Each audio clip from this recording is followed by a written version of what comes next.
आज दुनिया के सारे मुसलमानों की नजरें सिर्फ एक इंसान पर टिकी हुई हैं, मेहदी।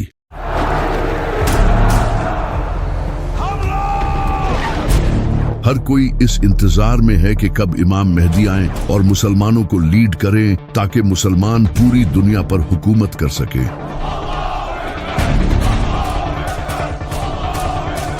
लेकिन हर कोई ये जानना चाहता है कि इमाम मेहदी आएंगे कब। क्या इमाम मेहदी का ज़हूर सिर्फ मुसलमानों की किताबों में ही लिखा है या फिर दुनिया के डिफरेंट रिलीजन्स की किताबों में भी इमाम मेहदी के आने की प्रेडिक्शंस की गई हैं? और सबसे बढ़कर इमाम मेहदी आखिर किस तरह आज की इस दुनिया में आकर दुनिया की सुपर पावर्स का सामना करेंगे? तो चलिए जानते हैं।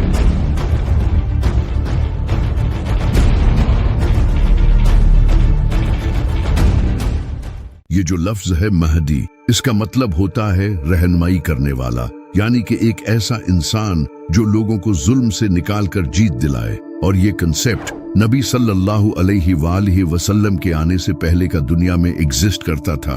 आप सल्लल्लाहु अलैहि वसल्लम से हजारों साल पहले हजरत नूह अलैहिस्सलाम के टाइम पर, जब लोग हद से ज्यादा करप्ट हो चुके थे, बुत प्रस्ती, करप्शन, जुल्म, नाइंसाफी लोगों में भरी हुई थी। लेकिन उस वक्त कुछ नेक लोग भी जिंदा थे। वो लोग अल्लाह से दुआ करते थे कि ए अल्लाह, तू किसी ऐसे इंसान को भेज जो कि इंसानियत को एक नया मोड़ दे। तो अल्लाह ने उनकी दुआ कबूल की और इनमें हजरत नूह अलैहिस्सलाम को भेजा। उन्होंने इन लोगों को 950 सालों तक वार्न किया, लेकिन इंसानियत बदतरीन हो चुकी थी। उन्होंने हजरत नूह अलैहिस्सलाम की बात नहीं मानी सिवाय कुछ नेक लोगों के। तो अल्लाह ने हजरत नूह अलैहिस्सलाम को एक कश्ती बनाने का हुक्म दिया। हजरत नूह अलैहिस्सलाम ने कश्ती तैयार की और हर स्पीसीज के जानवर को अपने साथ ले लिया, जिसके बाद एक बड़ा फ्लड आया जिसने इन लोगों को खत्म कर दिया। और इसके बाद हजरत नूह अलैहिस्सलाम ने अपने फॉलोअर्स के साथ एक नई शुरुआत की। हजरत नूह अलैहिस्सलाम के कई सदियों बाद फिर से इंसानियत बुत प्रस्ती में पड़ गई। उस वक्त की बुक्स में भी ये लिखा था कि एक ऐसा इंसान आने वाला है जो कि अल्लाह का दोस्त होगा, जो कि हजरत इब्राहिम अलैहिस्सलाम थे। फिर हजरत इब्राहिम अलैहिस्सलाम ने बुत प्रस्ती को छोड़कर तौहीद बयान की और लोगों को हदायत दी। हजरत इब्राहिम अलैहिस्सलाम के कई सदियों बाद बनी इसराइल इजिप्ट में बड़ी तादाद में बढ़ने लगे और ग्रो करने लगे। लेकिन उस वक्त इजिप्ट पर फिरौन की हुकूमत थी। फिरौन को बनी इसराइल से खतरा महसूस हुआ और इसने बनी इसराइल को अपना गुलाम बना लिया और इन पर बहुत जुल्म किया। कई सालों तक बनी इसराइल पर जुल्म होता रहा और वो लोग अल्लाह से दुआएं करते रहे कि तू ऐसा नबी भेज जो हमें इस गुलामी से आजाद करे। तो अल्लाह ने इनकी तरफ हजरत मूसा अलैहिस्सलाम को भेजा। हजरत मूसा ने फिरौन को डिफीट करके बनी इसराइल को आजाद किया। हजरत मूसा अलैहिस्सलाम से कई सदियों बाद हजरत ईसा अलैहिस्सलाम का वक्त आया। उस वक्त बनी इसराइल फिलिस्तीन में रोमन्स के अंडर थे और करप्ट जूइश प्रीस्ट इनके इमाम थे और कई वक्त से इनमें कोई नबी नहीं आया था। बनी इसराइल एक मसीहा के इंतजार में थे और इनकी बुक्स में भी उसके आने की खबरें लिखी थी, जो कि आज भी बाइबल में लिखी हैं। और फिर वो मसीहा हजरत ईसा अलैहिस्सलाम की सूरत में आया। लेकिन फिर भी बनी इसराइल ने इनके खिलाफ साजिशें की, तो अल्लाह ने हजरत ईसा अलैहिस्सलाम को आसमानों पर उठा लिया। हजरत ईसा अलैहिस्सलाम के बाद जब अरब में बुराई आम हो चुकी थी, तो उस वक्त यहूदियों की बुक्स में एक अजीम नबी के आने की खबरें लिखी थी। और उस वक्त यहूदी भी उस नबी का इसी तरह इंतजार करते थे जिस तरह आज मुसलमान इमाम मेहदी का इंतजार करते हैं। यहाँ तक कि आज भी बाइबल में वो प्रेडिक्शंस लिखी है। इसके बाद फिर नबी सल्लल्लाहु अलैहि वसल्लम ने ऐलान नबूवत किया। तो ये जो मसीहा का कॉन्सेप्ट है, ये बनी इसराइल में पहले से मौजूद था। इसी वजह से इस्लाम के एक बेहतरीन स्कॉलर और पोएट अल्लामा इकबाल भी इमाम मेहदी के इस कॉन्सेप्ट को नहीं मानते थे। इनका ये कहना था कि ये कॉन्सेप्ट मुसलमानों ने यहूदियों और क्रिश्चियंस से लिया है। जब अब्बासी खिलाफत के दौर में मुसलमानों पर जुल्म हो रहा था, तब मुसलमानों में ये कॉन्सेप्ट फैलने लगा कि बहुत जल्द एक मसीहा आएगा जो सब ठीक कर देगा। अल्लामा इकबाल का कहना था कि मुसलमानों का किसी मसीहा के इंतजार में जुल्म सहते रहना یہ بہت ہی خطرناک ہے۔ اسی وجہ سے وہ امام مہدی کے اس کانسیپٹ کو نہیں مانتے تھے۔ صرف علامہ اقبال ہی نہیں بلکہ ابن خلدون جو ایک اسکالر اور فلسفر تھے، وہ بھی امام مہدی سے ریلیٹڈ احادیث کی سند سے اگری نہیں تھے۔ لیکن اگر دیکھا جائے تو امام مہدی سے ریلیٹڈ احادیث تقریباً ہر بڑی حدیث کی کتاب میں موجود ہیں سوائے بخاری اور مسلم کے۔ سنی اور شیعہ دونوں کتابوں میں کئی احادیث موجود ہیں، وہ بھی بالکل صحیح سند کے ساتھ۔ صرف اسلام ہی نہیں بلکہ دنیا کے آج ہر بڑے مذہب کی کتابوں میں ایک مسیحا کے آنے کی پریڈکشنز موجود ہے۔ جیسا کہ میسوپوٹیمیا میں ایک چرواہے کا ذکر موجود ہے جو کہ مسیحا ہوگا، اور ایجپٹ میں ایک اوسیرس نام کے انسان کا ذکر ہے جو کہ زمین کو دوبارہ زندہ کرے گا۔ اسی طرح زورو-آسٹرین مذہب میں ایک زاراتھسٹرا نام کے انسان کا ذکر ہے جو کہ آخری وقت میں پیدا ہوگا اور ایک بڑی جنگ لڑے گا۔ اسی طرح ہندو کلکی اوتار کو مانتے ہیں جو کہ کلیگ کے وقت آئے گا۔ وہ سفید رنگ کے گھوڑے پر سوار ہوگا اور اس کے ہاتھ میں تلوار ہوگی جو کہ ظلم کے خلاف لڑے گا اور پوری دنیا میں دین پھیلائے گا۔ بدھزم میں بھی ایک میتریا نام کے انسان کا ذکر ہے جو کہ اس وقت آئے گا جب لوگ دین سے پھر جائیں گے۔ وہ سچ پھیلائے گا اور دنیا کو سیدھی راہ دکھائے گا۔ اسی طرح یہودی بھی اپنے مسیحا کو مانتے ہیں جو کہ فیوچر میں آنے والا ہے، لیکن ان کا وہ مسیحا دجال ہوگا جو کہ انہیں لیڈ کرے گا اور تھرڈ ٹیمپل کو بلڈ کرے گا۔ وہی کرسچینز حضرت عیسیٰ علیہ السلام کے نزول کو مانتے ہیں جنہیں مسلمان بھی مانتے ہیں۔ تو یہ مسیحا کا کانسیپٹ ہر مذہب میں موجود ہے، اور اسلام میں بھی امام مہدی کا کانسیپٹ خود بنایا نہیں گیا بلکہ یہ صحیح حدیثوں میں موجود ہے۔ یہاں تک کہ امریکہ کا پریزیڈنٹ جو بائیڈن بھی امام مہدی کے بارے میں جانتا ہے۔ I didn't know the difference that existed. I didn't know what the hidden imam. I didn't know what the hidden imam. I didn't know what the hidden imam. اور Nitin Yahoo بھی یہ جانتا ہے کہ مسلمان دوبارہ سے خلافت قائم کریں گے۔ They don't want any Western presence here, and guess what? Increasingly, they don't want any Western presence here either. They have dreams of reestablishing the caliphate. لیکن یہاں سب سے بڑا سوال یہی ہے کہ آخر کس طرح امام مہدی اس دنیا کی بڑی پاورز کو چیلنج کریں گے جن کے پاس ایڈوانس ویپنز ہیں، جو اس پوری دنیا کی اکانومی تک کو کنٹرول کرتے ہیں۔ We have the strongest economy in the world. جن کے پاس آج کے ہر مسلمان کا ڈیٹا موجود ہے۔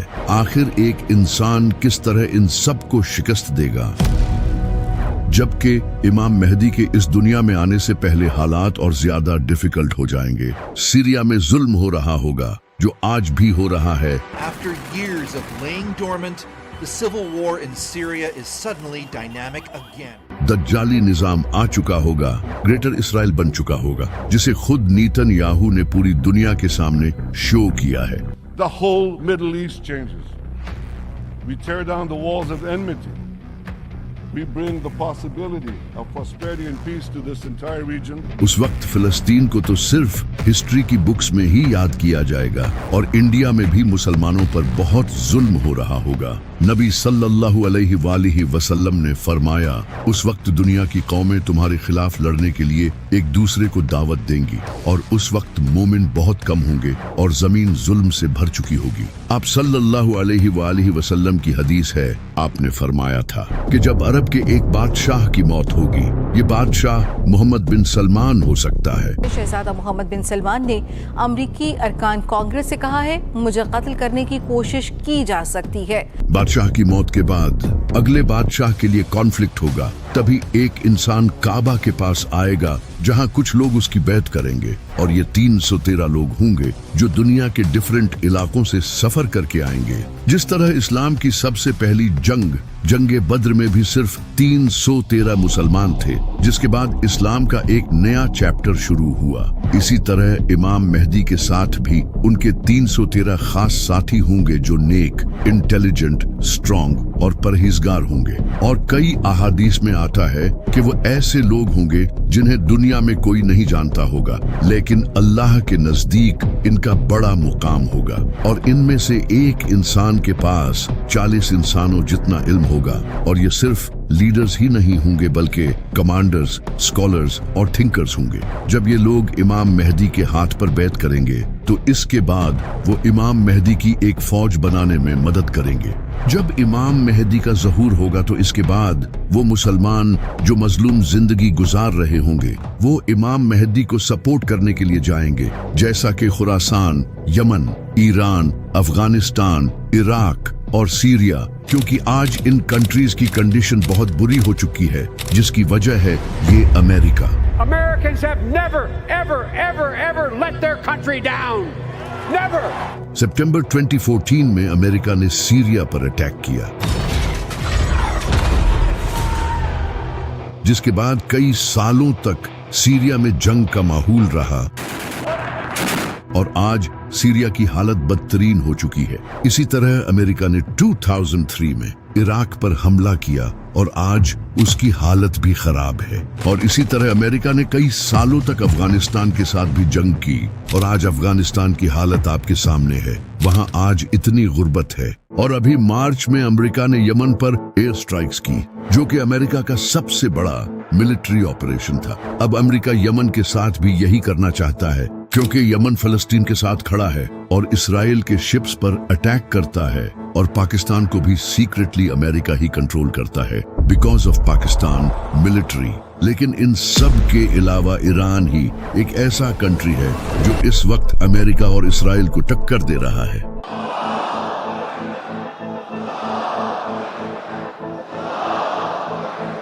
जिसे इसराइल खुद अपने लिए एक बड़ा खतरा समझता है। What's the greatest threat right now that Israel faces? Iran. You want the three threats? Give me the three threats. Iran, Iran, Iran. And everything should be done to prevent Iran, the world's most dangerous regime, from developing the world's most dangerous weapons. और America भी ये जानता है कि Iran काफी powerful है। जब Donald Trump से पूछा गया कि ईरान काफी वीक है, आप उस पर हमला क्यों नहीं करते, तो ट्रंप ने आगे से ये कहा, Now that Iran is so weak, isn't it the right time to hit their nuclear facilities once and for all? So you say Iran is so weak. I appreciate you saying that. They're not weak. They're very strong right now, and we're not. Iran ही वो country होगा जो इमाम मेहदी को सबसे पहले support करेगा, क्योंकि नबी सल्लल्लाहु अलैहि वसल्लम ने फरमाया था कि खुरासान से काले झंडे लहराती हुई फौजें मेहदी को सपोर्ट करने के लिए जाएंगी। नबी सल्लल्लाहु अलैहि वसल्लम के टाइम में खुरासान ये था जिसमें आज का अफगानिस्तान, ईरान, पाकिस्तान और दूसरे कंट्रीज का कुछ हिस्सा आता है। लेकिन इन सब कंट्रीज के इन पार्ट्स का नाम खुरासान नहीं है सिवाय ईरान के। ईरान में आज भी खुरासान नाम का एक प्रोविंस है। और जैसा कि आप सल्लल्लाहु अलैहि वसल्लम ने फरमाया था कि खुरासान से काले झंडे लहराते हुए फौजें इमाम मेहदी को सपोर्ट करने जाएंगी। और आप अच्छे से जानते हो कि काला झंडा किनका है। तो इसी वजह से ईरान वो वाहिद ऐसा कंट्री होगा जो इमाम मेहदी को सपोर्ट करेगा, क्योंकि बहुत जल्द ईरान एक न्यूक्लियर पावर बनने जा रहा है। To prevent Iran from acquiring a nuclear weapon. That Iran does not ever get nuclear weapons. वो सीक्रेटली न्यूक्लियर वेपन्स बना रहा है, जिसके बाद सिर्फ पाकिस्तान ही ऐसा वाहिद इस्लामी कंट्री नहीं होगा जिसके पास न्यूक्लियर वेपन्स होंगे। जब ईरान के पास न्यूक्लियर वेपन्स होंगे तब अमेरिका और इसराइल उससे जंग लड़ने का कभी नहीं सोचेंगे। और ईरान वाहिद ऐसा कंट्री है जो इमाम मेहदी के ज़हूर के इंतजार में है। और ईरान वाहिद ऐसा कंट्री है जहां इस्लामिक सिस्टम है, जबकि दूसरी तरफ सऊदी अरब और बाकी अरब कंट्रीज अमेरिका के तलवे चाट रहे हैं। सऊदी अरब तो इसराइल को ऑयल बेच रहा है और वही ऑयल उनके रॉकेट्स में यूज होता है जो रॉकेट्स फिलिस्तीनियों पर गिरते हैं। और सऊदी अरब में आज भी बादशाहत का निजाम है। जब खुरासान से फौजें इमाम मेहदी को सपोर्ट करने जाएंगी तो इससे पूरी दुनिया को पता चल जाएगा कि अरब में एक इंसान पावर गेन कर रहा है जो कि वेस्टर्न कंट्रीज के लिए खतरा होगा। तो वेस्टर्न मीडिया इमाम मेहदी पर इल्जाम लगाएगा कि वो एक टेररिस्ट है। और नेटो कंट्रीज जैसा कि अमेरिका, इसराइल इमाम मेहदी के खिलाफ एक फौज रवाना करेंगे जिस फौज का लीडर सुफियानी होगा। सुफियानी एक फितना होगा जिसके पीछे वेस्टर्न कंट्रीज होंगे। ये एक ऐसा इंसान होगा जो देखने में बड़ा ही इबादत गुजार होगा, लेकिन अहले बैत के मानने वालों का दुश्मन होगा और सीरिया से निकलेगा और मुआविया की नस्ल से होगा। ये इराक और सीरिया में बहुत कत्ले आम मचाएगा। इमाम अली अलैहिस्सलाम ने फरमाया, सुफियानी सीरिया से निकलेगा, उसके चेहरे का रंग लाल होगा, उसके बाल हल्के होंगे, उसके चेहरे पर निशान होगा, वो मस्जिदों को तोड़ेगा और नबी सल्लल्लाहु अलैहि वसल्लम के मानने वालों को कत्ल करेगा। इमाम बाकर अलैहिस्सलाम ने फरमाया, सुफियानी उसी साल निकलेगा जिस साल इमाम मेहदी का ज़हूर होगा। और इमाम जाफर सादिक अलैहिस्सलाम ने फरमाया, सुफियानी का आना तय है, ये इमाम मेहदी से 15 महीने पहले आएगा। इमाम ज़ैनुल आबदीन अलैहिस्सलाम ने फरमाया, जब सुफियानी निकलेगा तो लोगों के दिल खौफ से भर जाएंगे, फिर इराक और सीरिया में खुलेआम खून बहेगा, वो औरतों और बच्चों को कत्ल करेगा। अब ये जो सुफियानी है, इसकी पर्सनालिटी मुआविया से सिमिलर होगी, जैसे मुआविया ही दोबारा इस दुनिया में आया हो, क्योंकि ये भी मुआविया की तरह अबू सुफियान की नस्ल से होगा। और जिस तरह मुआविया सीरिया का गवर्नर था और सीरिया में उसके काफी सपोर्टर्स थे, इसी तरह सुफियानी भी सीरिया से ही निकलेगा। और जिस तरह इमाम अली अलैहिस्सलाम का कैपिटल कूफा था, इसी तरह सुफियानी भी कूफे पर हमला करेगा। इमाम जाफर सादिक अलैहिस्सलाम ने फरमाया, मेहदी के ज़हूर से पहले सीरिया में सिविल वॉर होगी, जिसके बाद सुफियानी निकलेगा। और आप ये जानकर हैरान होंगे कि सीरिया में पिछले कई सालों से एक बड़ी सिविल वॉर जारी रही थी। It is time to end this brutal civil war. Full-scale civil war. Dragged into civil war to escape the civil war. जिसका फायदा उठाकर अमेरिका ने सीरिया पर हमला किया था। और जो आज सीरिया की हालत है, यहाँ से ऐसा लीडर निकल सकता है, क्योंकि सीरिया में कई टेररिस्ट लीडर्स रहते हैं। तो जब इमाम मेहदी का ज़हूर होगा तो सुफियानी इमाम मेहदी के खिलाफ एक फौज भेजेगा, लेकिन वो फौज रेगिस्तान में बेदान नामी जगह पर जमीन में धंस जाएगी, जो कि अल्लाह की तरफ से एक मुजज़ा होगा। ये देखकर जो मुसलमान इमाम मेहदी को झूठा मानते होंगे, वो भी इनकी बैत करेंगे। यहाँ तक कि कुछ यहूदी और ईसाई भी इन्हें पहचान लेंगे और इन्हें अपना लीडर एक्सेप्ट कर लेंगे। लेकिन कुछ स्कॉलर्स जो डॉलर्स के पीछे होंगे, इमाम मेहदी को झूठा और दज्जाल कहेंगे, और मीडिया भी फुल प्रोपेगेंडा चलाएगा, इन्हें झूठा कहेगा और मुसलमानों को इनके खिलाफ करने की कोशिश करेगा, क्योंकि इमाम मेहदी उस वक्त तक दुनिया की बड़ी पावर्स के लिए एक खतरा बन चुके होंगे। जब सुफियानी को पता चलेगा कि उसकी आर्मी रेगिस्तान में धंस चुकी है, तो वो एक और बड़ी आर्मी तैयार करेगा और वेस्टर्न कंट्रीज उसकी इस आर्मी में हेल्प करेंगे, जिसके बाद इमाम मेहदी और सुफियानी के दरमियान एक बड़ी जंग होगी। यानी कि एक तरफ इमाम अली अलैहिस्सलाम की नस्ल से इमाम मेहदी होंगे और दूसरी तरफ मुआविया की नस्ल से सुफियानी होगा। इस जंग में इमाम मेहदी सुफियानी को हरा देंगे और सुफियानी को भी कत्ल करेंगे। सुफियानी के कत्ल के बाद अरब में इमाम मेहदी की पावर मजीद बढ़ जाएगी और ज्यादा लोग उनको सपोर्ट करने लगेंगे। और इमाम मेहदी के जो 313 साथी होंगे, इन हर एक के नीचे कई हजारों या फिर लाखों सोल्जर्स होंगे। कई ऑर्गेनाइजेशंस इमाम मेहदी की सपोर्ट में आने लगेंगी और इसी वक्त इमाम मेहदी हिंदुस्तान पर हमला करेंगे, क्योंकि वहां मुसलमानों पर जुल्म हो रहा होगा, और हिंदुस्तान को फतह कर लेंगे, जिसके बाद इमाम मेहदी पूरी दुनिया में एक ग्रेट लीडर बन चुके होंगे, जिसे देखकर नेटो इमाम मेहदी के साथ एक पीस ट्रीटी साइन करेगा। यानी कि यूरोपियन कंट्रीज और अमेरिका इमाम मेहदी के साथ अग्रीमेंट करेंगे, क्योंकि उस वक्त इनके लिए इमाम मेहदी के अलावा भी कोई और खतरा होगा, तो इसलिए वो इमाम मेहदी के साथ अग्रीमेंट साइन करेंगे। नबी सल्लल्लाहु अलैहि वसल्लम ने फरमाया था कि तुम्हारे और रोमन्स के दरमियान एक पीस ट्रीटी होगी, जिसके बाद तुम उनके साथ मिलकर किसी और से लड़ोगे और वो तुम्हारा और उनका दुश्मन होगा। अब वो दुश्मन कौन होगा, ये तो फ्यूचर में ही पता चलेगा। हो सकता है कि वो ज़ायनिस्ट्स हों, क्योंकि वो मुसलमानों के भी दुश्मन होंगे। इमाम मेहदी दूसरे कंट्रीज के साथ मिलकर उसके खिलाफ जंग करेंगे और ये जंग मुसलमान क्रिश्चियंस के साथ मिलकर जीत जाएंगे। जीत के बाद मुसलमान और नॉन मुस्लिम्स अपने कैंप्स में आराम कर रहे होंगे कि तभी एक ईसाई क्रॉस को उठाएगा और गाड़ देगा, यानी कि वो ये दिखाना चाहेगा कि ये क्रिश्चियंस की जीत हुई है न कि मुसलमानों की। लेकिन मुसलमान उस क्रॉस को तोड़ देंगे और ये दिखाएंगे कि ये अल्लाह की जीत हुई है न कि उनकी। इस वाकये से मुसलमानों और वेस्टर्न कंट्रीज के दरमियान हुई ट्रीटी तोड़ दी जाएगी, जिसके बाद वेस्टर्न कंट्रीज इमाम मेहदी के खिलाफ अपनी बड़ी फौज तैयार करेंगे। ये काफी बड़ी जंग होगी। इस जंग में वेस्टर्न कंट्रीज बड़ी फौज के साथ आएंगे।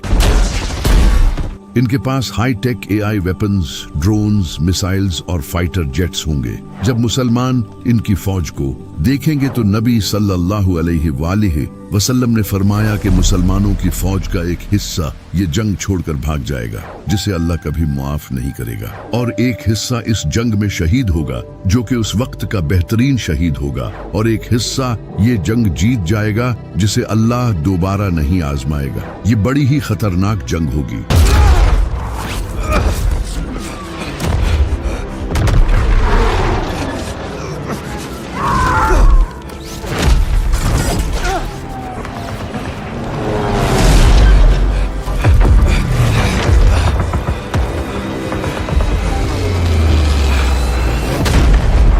ये जंग सीरिया के करीब या फिर टर्की के साउथ में लड़ी जाएगी, जहां आज से कुछ टाइम पहले सीरिया की जंग भी हो चुकी है। इस जंग को जीतने के बाद मुसलमान सीधा कॉन्स्टेंटिनोपल जाएंगे, जो कि आज टर्की का इस्तांबुल शहर है, यानी कि इमाम मेहदी से पहले इस्तांबुल मुसलमानों के हाथों से चला जाएगा। और ये इस्तांबुल सिटी मुसलमानों की हिस्ट्री का बहुत ही इम्पोर्टेंट शहर है। नबी सल्लल्लाहु अलैहि वसल्लम ने अपनी जिंदगी में फरमाया था कि तुम लोग कॉन्स्टेंटिनोपल को फतह करोगे और इसे फतह करने वाला लीडर बड़ा ही कमाल होगा और इसे फतह करने वाली फौज भी कमाल होगी। जिसके बाद 1453 में सुल्तान मोहम्मद फातिह ने कॉन्स्टेंटिनोपल को फतह किया, जिस पर हमने एक वीडियो भी बनाई थी। अब उलमा का कहना है कि ये प्रेडिक्शन सुल्तान मोहम्मद फातिह के वक्त पूरी हो चुकी है, लेकिन कुछ का कहना है कि नबी सल्लल्लाहु अलैहि वसल्लम ने ये इमाम मेहदी के टाइम पर जो कॉन्स्टेंटिनोपल फतह होगा उसके बारे में फरमाया था। जब इमाम मेहदी अपनी फौज लेकर कॉन्स्टेंटिनोपल की तरफ जाएंगे तो उस वक्त मुसलमानों की फौज ऊंची आवाज में अल्लाहु अकबर के नारे लगाते हुए जाएगी और इनकी आवाज दूर दूर तक पहुंचेगी, जिसे देखकर दुश्मन डर जाएंगे और वो कॉन्स्टेंटिनोपल बगैर किसी जंग के मुसलमानों के हवाले कर देंगे। इस जंग को जीतने के बाद मुसलमान अभी उस जंग का सामान समेट ही रहे होंगे कि तभी उन्हें खबर मिलेगी कि दज्जाल आ चुका है। ये शैतान होगा जो कि मुसलमानों में फसाद डालने के लिए पुकारेगा और कहेगा कि दज्जाल ने तुम्हारे घरों पर कब्जा कर लिया है। मुसलमान ये सुनते ही डर जाएंगे।